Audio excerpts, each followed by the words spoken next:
The ranking of press freedom in countries refers to the freedom from undue influence by governments. Namibia ranks 24th in the world among close to 200 countries. With the influence of technology making it easier to produce news, information now reaches people quicker.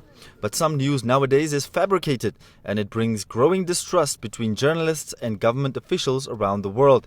Namibians are well aware of how important access to the international news media was in the fight to end colonial rule. Today, the news media is just as important in shaping public opinion, but it has become even more important to safeguard professional standards and ethics.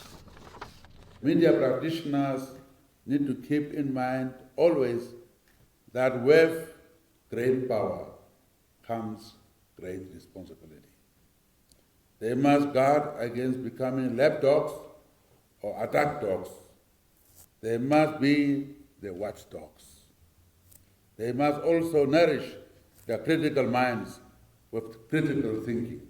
President Geingob says the media has an enormous responsibility to increase transparency and promote accountability, both from the top down and from the bottom up.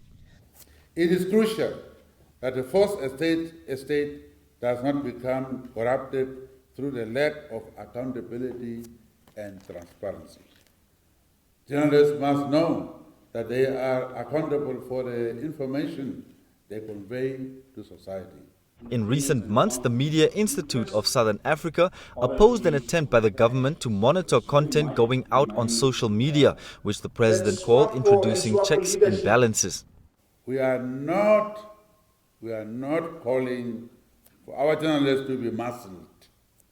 Rather, we are calling upon our journalists to practice the journalism with a clear conscience, liberated by accountability. Let me tell you here that as long as I'm given the mandate to lead this great country, the freedom of the press is guaranteed. It is very concerning that across the African continent at the moment, one of the biggest threats to press freedom and free expression is the new phenomenon of switching off the internet.